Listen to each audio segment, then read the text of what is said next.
এখানে ডিম আর লাউ দিয়ে টেস্টি টেস্টি খাবার করে নিলাম একটা।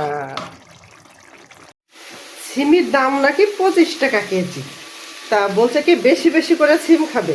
কালকেও ভাজা করে দিয়েছি, আজকেও ভাজা শুরু করেছি। তা আজকে কি করলাম জানেন? বেগুন ভাজি, আর ওইদিকে সিম ভাজিটা হচ্ছে, আর এইদিকে যে লাউ। কালকে একটু রান্না করেছিলাম, কি দিয়ে রান্না করেছিলাম, মাছ দিয়ে, হেভি টেস্টি হয়েছিল। আর আজকে রান্না করবো হচ্ছে গিয়ে ডিম দিয়ে। তা সিম ভাজিটা দেখাই আজকে কি দিয়ে সিম ভাজি করছি। এদিকে ডিমও সিদ্ধ করতে দিয়ে দিয়েছি, মানে বাইরে রোদ্দুর নেই তো, ছাদে যাবো না, এই জন্য ঘরেই রান্না করবো। ডিমগুলো সিদ্ধ করে ছুলে নিয়েছি। এখানে লবণ, হলুদ আর মরিচের গুঁড়ো রেখেছি, মাখাবো, মাখানো হয়নি। আর এদিকে লাউ কেটে নিয়েছি। আমি আজকে লাউ দিয়ে আর এখানে ডিম দিয়ে আজকে আমার রান্না হবে। হ্যাঁ, এই যে ডিমটা সুন্দর করে লাল লাল করে ভাজি করে নিলাম। এইভাবে ভাজি করেও ভাত খাওয়া যায়, কিন্তু আমি রান্না করি।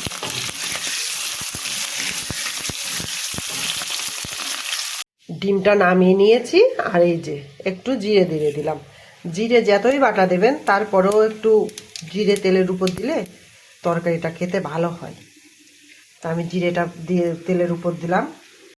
পেঁয়াজ,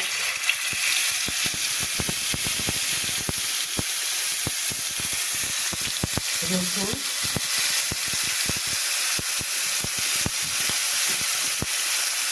জমাট বেঁধে গেছে। এখানে জিরে আর আদা বাটা আছে। এবার মশলাটা আমি একটু নাড়াচাড়া দিয়ে নিব।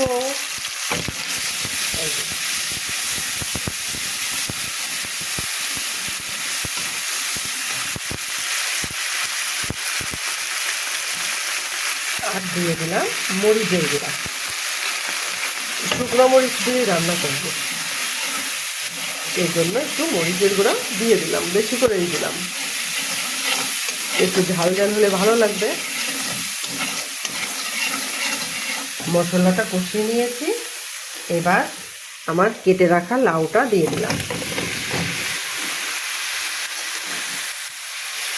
এবার লাউটা কষিয়ে নেব।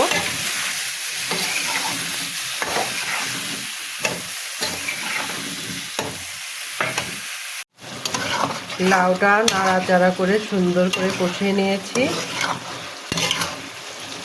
এবার ডিমটা দিয়ে দিব।